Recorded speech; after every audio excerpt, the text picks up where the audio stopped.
Hello good morning students, welcome. आप सबका स्वागत है। Let's start our today's new chapter which is unit 14 biomolecule. तो आज हम एक नया चैप्टर शुरू करने वाले हैं जो कि हमारा इसका लास्ट चैप्टर होगा, पार्ट सेकंड का, unit 14 biomolecules. So what is the objective of this chapter? इस चैप्टर के ऑब्जेक्टिव क्या ऑब्जेक्ट है, हमको क्या क्या पढ़ना है। You will be able to, इसको पढ़ने के बाद आप डिफाइन द बायोमोलिक्यूल। बायोमोलिक्यूल को डिफाइन कर पाओगे, like carbohydrate, proteins and nucleic acid. Classify carbohydrate, carbohydrate को आप क्लासीफाई कर पाओगे, proteins, nucleic acid and vitamins on the basis of their structure. Explain the difference between DNA and RNA, आप RNA और DNA को बीच में डिफरेंस कर पाओगे। Appreciate the role of biomolecules in biosystem, इसके अलावा बायोमोलिक्यूल्स का रोल भी आप बता पाओगे। So what is biomolecule? Biomolecule का मतलब क्या है? Simple, bio means living thing और मोलिक्यूल, यू नो दैट। तो हमारी शरीर के बॉडी के अंदर जो मोलिक्यूल पाए जाते हैं उनके बारे में हमको स्टडी करना, मतलब जीवित प्राणियों में जो मोलिक्यूल होते हैं उनके बारे में हमको स्टडी करना, जिसमें से कार्बोहाइड्रेट, प्रोटीन और न्यूक्लिक एसिड मेनली हम पढ़ने वाले हैं। So let's start. A living system grows, sustain and reproduce itself. The most amazing thing about a living system is that it is composed of non-living atoms and molecules. तो हमारा जो body है वो भी नॉन लिविंग एटम्स और molecule से मिलके बनी है ना। हम भी पहले नॉन लिविंग एटम हैं, वो फिर अरेंज होकर, ऑर्गेनाइज होकर लिविंग थिंग में कन्वर्ट हो जाते हैं। The pursuits of the knowledge of what goes on chemically with in a living system falls in the domain of biochemistry. ये जो चैप्टर है ये बायोकेमिस्ट्री के अंतर्गत आता है। Living systems are made up of various complex molecule. हमारी body बहुत तरह तरह के कॉम्प्लेक्स मोलिक्यूल से मिलके बनी हुई है, जैसे carbohydrate, protein, nucleic acid, lipids, ETC. Proteins and carbohydrate are essential constituent of our food. आपको पता है प्रोटीन और कार्बोहाइड्रेट हमारे फूड के लिए भी बहुत ज़रूरी है। This biomolecule interact with each other, ये एक दूसरे से इंटरेक्ट करते हैं, and constitute the molecular logic of life process. हमारी लाइफ प्रोसेस का एक इम्पोर्टेंट हिस्सा ये बनाते हैं। In addition some simple molecule like vitamins and mineral salt also play an important role in the function of organism. तो let's start. Carbohydrate को हम शुरू करते हैं सबसे पहले। What is carbohydrate? ये आपने बायोलॉजी में भी पढ़ा होगा, लेकिन अब हमको थोड़ा और इसको अच्छे से पढ़ना है, ठीक है। तो let's start. What is carbohydrate? Carbohydrate क्या होते हैं, पहले इसकी डेफिनेशन समझी जाए। ओके, इसकी डेफिनेशन समझते हैं। So carbohydrates are primary produced by plants and form a very large group of naturally occurring organic compounds. Plant और एनिमल में पाए जाते हैं। कुछ एग्जाम्पल हैं कार्बोहाइड्रेट्स के: केन शुगर, गन्ने से मिलने वाली शुगर, ग्लूकोज, स्टार्च, ईटीसी, ये सभी कार्बोहाइड्रेट होते हैं। मोस्ट ऑफ देम है जनरल फार्मूला, देखो ये मैंने अलग से मार्क्स कर रखा है। ये इनका अधिकतर जनरल फार्मूला होता है CH2 एंड Y, मतलब ये X एक नंबर ऑफ कार्बन और ये Y जो है नंबर ऑफ वाटर मॉलिक्यूल। तो देखो इसकी ऐसी डेफिनेशन पहले समझी जाती थी, considered as a hydrates of carbon. Hydrates of carbon, देखो ये कार्बन है यहाँ पर और ये वाटर है। हाइड्रेट मतलब वाटर, कार्बन के हाइड्रेट होते हैं ये कार्बोहाइड्रेट, ऐसा पहले इनको समझा जाता है। Hydrates of carbon from where the name carbohydrate was derive, जहाँ से कि नाम इसका पड़ा है। हाइड्रेट्स ऑफ कार्बन, कार्बन के हाइड्रेट्स।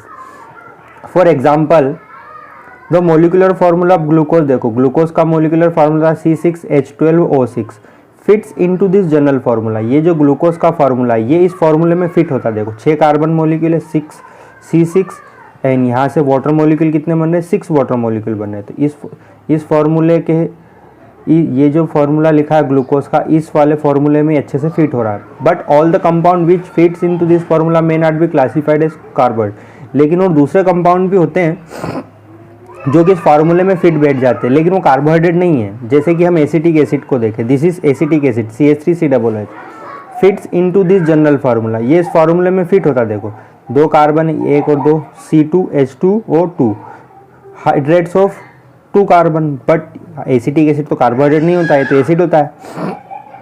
उसी तरह रेमेनोज, ये कार्बोहाइड्रेट होता है, रेमेनोज C6H12O5 इसका फार्मूला होता है। ये कार्बोहाइड्रेट होता है but does not fits in this definition, इस डेफिनेशन में फिट नहीं होता है। ये जो फार्मूला मैंने यहाँ पे हाईलाइट कर रखा है, इस फार्मूले में ये रेमेनोज वाला कार्बोहाइड्रेट फिट नहीं बैठता। देखो 6 कार्बन है तो वाटर मॉलिक्यूल कितने बनेंगे, यहाँ नहीं बन पाएंगे, है ना, ठीक है। So a large number of their reaction have shown that they contain specific functional group. जब हमने इनकी केमिकल रिएक्शन करवा के देखी तो हमने इसमें कुछ स्पेसिफिक फंक्शनल ग्रुप हमको मिले। अभी इसकी डेफिनेशन समझते हैं हम क्या है केमिकली। ये है इसकी ओरिजिनल डेफिनेशन। कार्बोहाइड्रेट में भी defined as the optically active. मैंने बताया था ऑप्टिकल एक्टिव क्या होते हैं। ऑप्टिकल एक्टिव जो प्लेन पोलराइज लाइट को क्लॉकवाइज एंटी क्लॉकवाइज डायरेक्शन में घुमाते हैं वो ऑप्टिकली। तो कार्बोहाइड्रेट क्या होते हैं, ऑप्टिकली एक्टिव होते हैं। पॉलीहाइड्रोक्सी, पॉली मतलब बहुत सारे, हाइड्रोक्सी मतलब आप समझती हो OH ग्रुप, तो ये ऑप्टिकली एक्टिव होते हैं। पॉलीहाइड्रोक्सी, इसमें पॉलीहाइड्रोक्सी होगा, बहुत सारे हाइड्रोक्सी ग्रुप होंगे, एल्डिहाइड होगा या कीटोन होगा। समझ में आ रहा है, इसमें या तो पॉलीहाइड्रोक्सी या तो एल्डिहाइड ग्रुप होगा या कीटोन ग्रुप होगा। और the compound which produce such units on hydrolysis, या फिर इनका हाइड्रोलिसिस करने पर ये इस तरह की यूनिट प्रोड्यूस करे। This is the main definition. तो क्या है डेफिनेशन, कार्बोहाइड्रेट क्या होते हैं, ऑप्टिकली एक्टिव होते हैं, पॉलीहाइड्रोक्सी एल्डिहाइड होगा या कीटोन होगा, या फिर विच प्रोड्यूस सच यूनिट, ये वाली जो यूनिट मैंने लिखी है ये इनको प्रोड्यूस करे। Some of the carbohydrate which are sweet in taste, कुछ कार्बोहाइड्रेट जो होते हैं वो खाने में मीठे होते हैं। एंड आर कॉल्ड शुगर, जो खाने में मीठे होते हैं हम उनको शुगर बोलते हैं। The most sugar use in our home is name है सुक्रोज, जो हम चाय में डालते हैं शक्कर वो सुक्रोज होती है। खाने में जो हम डालते हैं ना मिठाई वगैरह में वो सुक्रोज होती है, ठीक है। Whereas the sugar present in milk is name is lactose, लेकिन हमारे मिल्क में जो शुगर प्रेजेंट होती है वो कहलाती है lactose. Carbohydrate are also called saccharide, carbohydrate को हम सेकेराइड्स भी बोलते हैं। ये ग्रीक वर्ड है सेकेराइड, सेकेरोन मतलब होता है शुगर। तो कार्बोहाइड्रेट मीठी भी हो सकती है और नॉन शुगर भी फीकी भी हो सकती है। जैसे कि हम गेहूं में भी कार्बोहाइड्रेट होता है लेकिन वो मीठा नहीं होता, वो फीका होता है। चावल में भी कार्बोहाइड्रेट होता है, वो भी फीका होता है। पोटैटो में भी कार्बोहाइड्रेट लेकिन वो फीकी होती है, ठीक है। तो शुगर और नॉन शुगर दो हम कैटेगरी में बांट सकते हैं। नेक्स्ट अब हम बांटते हैं क्लासिफिकेशन ऑफ कार्बोहाइड्रेट। कार्बोहाइड्रेट को हम कितने टाइप से क्लासीफाई कर सकते हैं। On the basis of their behaviour on hydrolysis, किस बेस पर हम इसको क्लासीफाई करें। हाइड्रोलिसिस मतलब वाटर के साथ में इसकी रिएक्शन करवाएं, कार्बोहाइड्रेट की मतलब इसका हाइड्रोलिसिस हम करें, वाटर के साथ में रिएक्शन करवाएं। They have been broadly divided into the following 3 group, इनको 3 कैटेगरी में हमने बांटा है। फर्स्ट वन है मोनोसेकेराइड, मोनो मतलब होता है सिंगल और सेकेराइड, सेकेराइड मतलब शुगर जिसमें एक सिंगल शुगर यूनिट हो। A carbohydrate that can not be hydrolyse further to give a simpler unit of polyhydroxy aldehyde ketone is called as monosaccharide. मतलब जब आप इसका मोनोसेकेराइड का हाइड्रोलिसिस करोगे तो इनको और कोई सिंपल यूनिट नहीं मिलेगी, मोनोसेकेराइड के अलावा और कुछ नहीं मिलेगा, सिर्फ मोनोसेकेराइड ही मिलेगा। पॉलीहाइड्रोक्सी एल्डिहाइड मिल जाएगा या ketone. About 20 monosaccharides are known to occur, जिसमें से कुछ 20 मोनोसेकेराइड के बारे में हम जानते हैं नेचर में। सम एग्जाम्पल ग्लूकोज, ग्लूकोज को वाटर में घोलोगे तो ग्लूकोज ही रहेगा, वो दूसरे उसमें कुछ कन्वर्ट नहीं होगा, ग्लूकोज ग्लूकोज ही रहेगा। फ्रक्टोज से भी आपको फ्रक्टोज ही मिलेगा, राइबोज से भी राइबोज ही मिलेगा। नेक्स्ट है ओलिगोसेकेराइड्स। तो व्हाट इज ओलिगोसेकेराइड्स। ओलिगो मतलब एक से ज़्यादा, carbohydrate that yield 2 to 10 monosaccharide, मतलब आप इसको वाटर में डालोगे तो या तो 2 मोनोसेकेराइड मिलेंगे या फिर 2 से लेकर 10 तक मोनोसेकेराइड की यूनिट मिलेगी हाइड्रोलिसिस करने पर, वाटर से रिएक्शन करवाने पर। इसको हम ओलिगोसेकेराइड बोलेंगे। They are further classified as disaccharide, di मतलब जो 2 शुगर दे हमको, ट्राइसेकेराइड जो 3 शुगर यूनिट दे, टेट्रासेकेराइड 4 NETC 10 तक जाएगी ये नंबर। Depending upon the number of monosaccharide they provide on hydrolysis, कितनी वो हाइड देती है। जैसे डाइसेकेराइड को आप वाटर में डिजोल्व करोगे तो ये 2 शुगर यूनिट देगा, ट्राइसेकेराइड से 3 शुगर यूनिट मिलेगी, टेट्रासेकेराइड से 4। तो ये इस तरह से है। Among as this the most common are इनमें सबसे इंपॉर्टेंट है disaccharide. The 2 monosaccharide unit obtain on hydrolysis of disaccharide में भी सेम और डिफरेंट। जैसे ये डाइसेकेराइड है, ये दोनों शुगर सेम हो सकती है, डाइसेकेराइड दोनों शुगर सेम हो सकती है, दोनों शुगर अलग अलग भी हो सकती है, ठीक है। जैसे ग्लूकोज मिल जाए या डाइसेकेराइड को आप डिजोल्व करो तो ग्लूकोज और फ्रक्टोज 2 अलग अलग तरह की शुगर आपको मिल जाए, ठीक है। फॉर एग्जाम्पल सुक्रोज को देखो आप, give 1 molecule each of glucose and fructose. Sucrose जो है ये एक ओलिगोसेकेराइड का एग्जाम्पल है, ये एक डाइसेकेराइड होता है। ग्लूकोज को जब आप हाइड्रोलाइज करोगे, वाटर के साथ में हाइड्रोलिसिस करोगे, तो हाइड्रोलिसिस करने पर आपको एक मोलिक्यूल तो ग्लूकोज का मिलेगा और एक मोलिक्यूल आपको फ्रक्टोज का मिलेगा। Whereas maltose give 2 molecules of glucose, लेकिन माल्टोज को डिजोल्व करने पर ये आपको 2 मोलिक्यूल ग्लूकोज के देगा। नेक्स्ट है आपका पॉलीसेकेराइड्स। पॉलीसेकेराइड्स क्या होते हैं? Carbohydrate which yield A large number of monosaccharide unit. Carbohydrate जिससे बहुत सारी मोनोसेकेराइड यूनिट मिलती है हाइड्रोलिसिस करने पर, उसको हम बोलते हैं पॉलीसेकेराइड। एग्जाम्पल है स्टार्च। स्टार्च जो होता है चावल में होता है ये स्टार्च, या पोटैटो में भी होता है स्टार्च। उसको जब आप वाटर से हाइड्रोलिसिस करोगे तो बहुत सारी मोनोसेकेराइड यूनिट मिलेगी।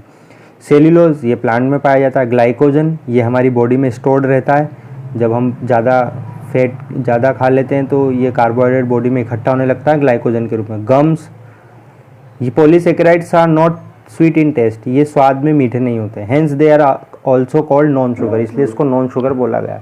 मैंने बोला था जो शुगर 2 तरह की होती है, खाने में मीठी और खाने में फीकी। The carbohydrate may be classified as either reducing और नॉन रिड्यूसिंग। एक और इम्पोर्टेंट कैटेगरी, बहुत इंपॉर्टेंट कैटेगरी, इससे रिलेटेड क्वेश्चन आते हैं एग्जाम में। कार्बोहाइड्रेट को आप फर्दर क्लासीफाई कर सकते हो रिड्यूसिंग और नॉन रिड्यूसिंग शुगर। जो रिड्यूसिंग शुगर है या नॉन रिड्यूसिंग शुगर है इसके बेसिस पर।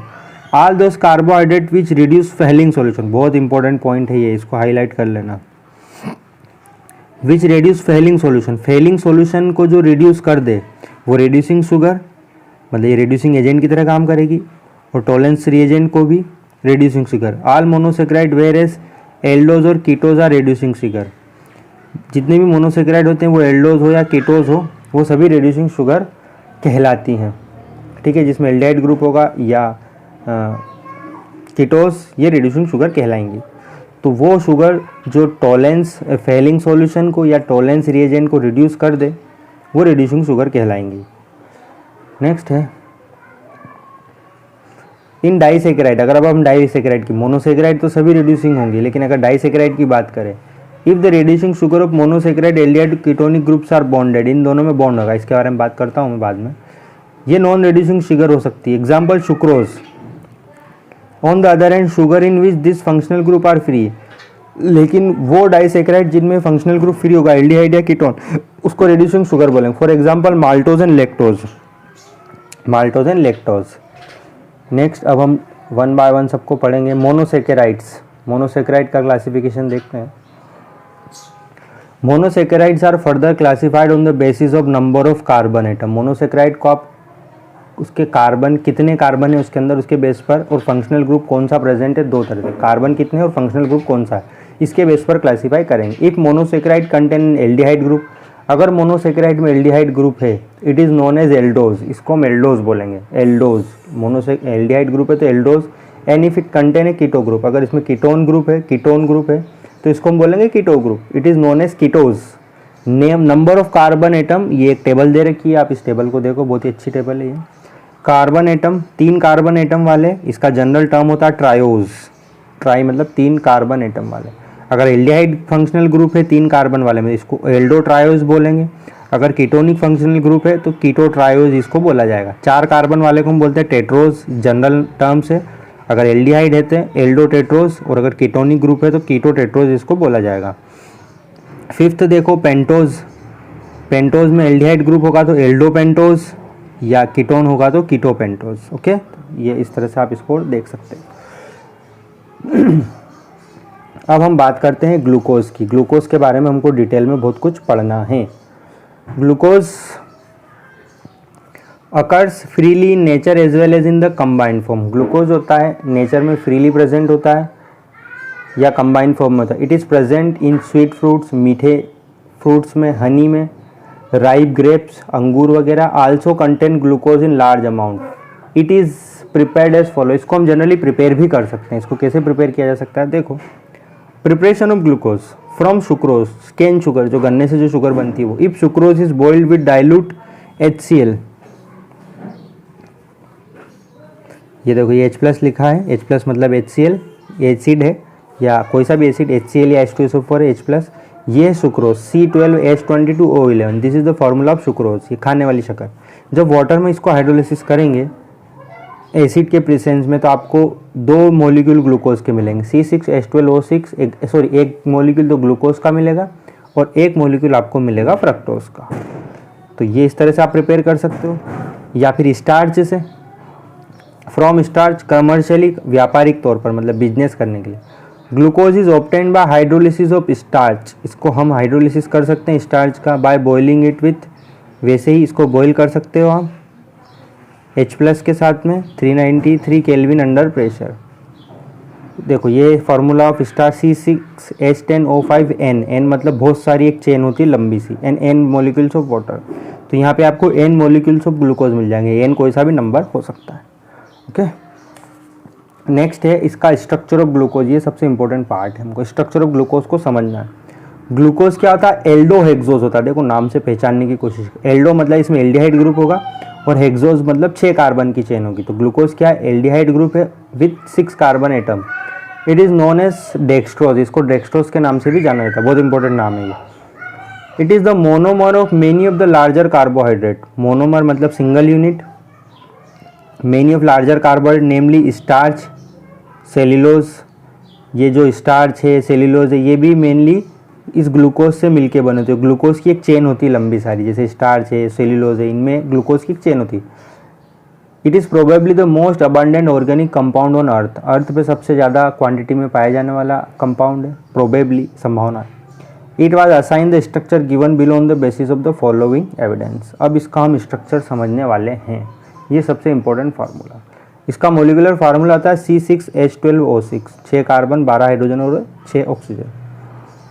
दूसरा देखो ये C6H12 है, इसको हम इस तरह से रिप्रेजेंट करेंगे, इस तरह से लिखेंगे। ये एल्डिहाइड ग्रुप ऊपर की तरफ रहेगा, CHOH and 4, ये 4 टाइम्स लिख सकते हैं इसको हम, मतलब इसको 4 टाइम होता है, ये 4 बार लिखेंगे इसको। और ये नीचे नीचे एंड में होता है CH2OH, तो बीच में तो ये 4 बार सेम तरह की चीज़ रहेगी। ऊपर एल्डिहाइड ग्रुप रहेगा, नीचे CH2OH रहेगा। अभी इसके बारे में और बताता हूँ मैं। On prolong heating with HI, जब आप इसको लंबे समय तक हीट करोगे with HI, it form an N hexane, ये N हेक्सेन बना लेगा। देखो दिस इज़ द ग्लूकोज, ये फार्मूला याद रखें, इस तरह से ग्लूकोज लिखा जाता है, लिख सकते हैं। HI के साथ लंबे समय तक हीट करोगे तो आपको N हेक्सेन देगा। N मतलब एक नॉर्मल चेन देगा 6 कार्बन की, दिख रही है, that are 6 carbon atom are link in straight chain. ये तो थी फर्स्ट रिएक्शन। दूसरी रिएक्शन देखो आप, ये सारी रिएक्शन से पता चलेगा कि इसका स्ट्रक्चर कैसा होता है। Glucose react with hydroxylamine, this is hydroxylamine. जब इसको आप हाइड्रोक्सिलेमिन से रिएक्शन कराओगे, ये रिएक्शन हम ऑलरेडी पहले भी देखे एल्डिहाइड कीटोन में, ये अमोनिया डेरिवेटिव वाली रिएक्शन है। आप चलो मैं एक बार आपको दिखाता हूँ, ये रही देखो ये टेबल, ये वाली addition of ammonia and its derivative. देखो ये हाइड्रोक्सिलेमिन से जब एल्डिहाइड रिएक्ट करता है तो कार्बन नाइट्रोजन के बीच में डबल बॉन्ड और OH आता है, इसको हम बोलते हैं ऑक्साइम। ठीक है, carbon nitrogen double bond and hydroxyl group, और यहाँ पे कोई ग्रुप प्रेजेंट हो सकता है, तो यही वाली ये रिएक्शन है। ठीक है, ये देखो see this, glucose react with hydroxylamine, this is glucose, क्योंकि इसमें एल्डिहाइड फंक्शनल ग्रुप है, तो जो एल्डिहाइड रिएक्शन करता है वो सारी रिएक्शन ये भी करेगा। तो देखो ये हाइड्रोक्सिलेमिन है, कार्बन नाइट्रोजन के बीच में डबल बॉन्ड और OH, यहाँ से रिएक्शन होगी, बाकी नीचे वाली चीज़ें एज इट इज़ रहेंगी। And adds a molecule of hydrogen cyanide, तो ये भी एक रिएक्शन तो ये है और दूसरी रिएक्शन ये और ये दोनों अलग अलग है। ठीक है, तो ये एडिशन ऑफ हाइड्रोजन साइनाइड, तो यहाँ पे हाइड्रोजन साइनाइड ऐड हो जाएगा इस ऊपर वाले फंक्शनल ग्रुप में। देखो इस कार्बन पे CN ऐड होगा और इसी कार्बन पे हाइड्रोजन ऐड हो जाएगा, तो ऑक्सीजन पे तो H आ जाएगा और इस कार्बन पे CN आ जाएगा। तो ये दोनों एल्डिहाइड वाली रिएक्शन है, उस चैप्टर में भी दी हुई हैं। नेक्स्ट है glucose get oxidise to 6 carbon oxalic acid. देखो ऑक्सीडेशन रिएक्शन, ग्लूकोज का जब ऑक्सीडेशन करते हैं ग्लूकोनिक एसिड में कन्वर्ट हो जाता है ये, तो ऑक्सीडेशन करने के लिए ऑक्सीडाइजिंग एजेंट चाहिए, है ना। तो देखो on reaction with a mild oxidising agent, mild मतलब है यहाँ पर ब्रोमीन भी एक ऑक्सीडाइजिंग एजेंट की तरह काम करता है, तो हम ब्रोमीन वाटर ले लें, तो ब्रोमीन वाटर जो है इस एल्डिहाइड का ऑक्सीडेशन होता है, तब एल्डिहाइड का ऑक्सीडेशन होने पर क्या बनता है, CHO ग्रुप किस में कन्वर्ट हो जाएगा, ऑक्सीडाइज होकर COOH ग्रुप में कन्वर्ट हो जाएगा। एल्डिहाइड ऑक्सीडाइज होकर काय में कन्वर्ट होता है, COOH ग्रुप में कन्वर्ट होता है, बाकी चीज़ें एज इट इज़ रहेंगी। तो ये एल्डिहाइड ग्रुप की जगह अगर COOH ग्रुप है तो हम इसको बोलते हैं ग्लूकोनिक एसिड। ये इंडिकेट करता है the carbonyl group is present in aldehyde group, मतलब ये ब्रोमीन वाटर के साथ ऑक्सीडाइज होकर ये वाली रिएक्शन शो कर रहा है, इसका मतलब है कि ग्लूकोज के अंदर एक एल्डिहाइड ग्रुप प्रेजेंट होता है, क्योंकि एल्डिहाइड जो रिएक्शन शो कर रहा है वो रिएक्शन ग्लूकोज भी शो कर रहा है, मीन्स इसके अंदर एक एल्डिहाइड ग्रुप प्रेजेंट है। नेक्स्ट है फिफ्थ रिएक्शन एसिटिलेशन। ये रिएक्शन भी हो, acetylation of glucose with acetic anhydride. ये है एसिटिक एनहाइड्राइड, इसका रिएक्शन पहले भी देख चुके हैं। Penta acetate which confirm the presence of 5 hydroxyl group. इसके अंदर 5 हाइड्रोक्साइल ग्रुप होते हैं। हाइड्रोक्साइल ग्रुप मतलब OH, देखो 4 तो ये रहे OH, ये 4 लिखा है यहाँ पे, 4 हाइड्रोक्साइल ग्रुप तो ये, और एक 5वां ये, तो ये 5 हाइड्रोक्साइल ग्रुप जो है ये काय में कन्वर्ट हो जाएंगे पेंटा एसीटेट। ये पेंटा एसीटेट देखो, ये वाला OH ग्रुप ये इसमें इस तरह से कन्वर्ट हो जाएगा, OC double bond O CH through में चारों, और ये नीचे वाला OH ग्रुप भी इस तरह से इसमें कन्वर्ट हो जाएगा, बाकी चीज़ें एज इट इज़ रहेंगी। Since it exist as a stable compound, ये एक स्टेबल कंपाउंड है। 5 hydroxyl group should be attach to different carbon atom. ये 5 हाइड्रोक्साइल ग्रुप जो है ये अलग अलग कार्बन से अटैच्ड रहते हैं। एंड नेक्स्ट रिएक्शन है इसकी 6th रिएक्शन, ये सब याद करनी है आपको, ठीक है। On oxidation with nitric acid, वो माइल्ड ऑक्सीडाइजिंग एजेंट था, अब ये स्ट्रॉन्ग ऑक्सीडाइजिंग एजेंट है। On oxidation with nitric acid, nitric acid के साथ जब इसका ऑक्सीडेशन करोगे, glucose as well as gluconic acid, ये ग्लूकोज भी, ग्लूकोज तो ऑक्सीडाइज हो ही जाएगा ग्लूकोनिक एसिड में। Both yield dicarboxylic acid, देखो ये है यहाँ पर आपका, ये ग्लूकोज है, दिस इज ग्लूकोज, ठीक है। अब ग्लूकोज को जब आप ऑक्सीडेशन करोगे नाइट्रिक एसिड के साथ, मान लो आपने यहाँ पे HNO3 यूज़ किया, ये ऑक्सीडाइजिंग एजेंट का यूज़ किया, तो ये एल्डिहाइड ग्रुप जो है ऊपर वाला ये COOH में ग्रुप कन्वर्ट हो जाएगा, और ये एल्कोहलिक ग्रुप है नीचे OH, ये भी COOH ग्रुप में कन्वर्ट हो जाएगा, क्योंकि जब हम एल्डिहाइड का ऑक्सीडेशन करते हैं तो COOH बनता है, और अगर एल्कोहल का ये एल्कोहलिक ग्रुप है, इसका ऑक्सीडेशन करेंगे तो ये भी COOH ग्रुप में कन्वर्ट हो जाएगा। ये है आपका ग्लूकोनिक एसिड COOH, एल्डिहाइड की जगह COOH होता है ना। तो ये ग्लूकोनिक एसिड भी HNO3 के प्रेजेंस में ये नीचे वाला ग्रुप कन्वर्ट हो जाएगा COOH में।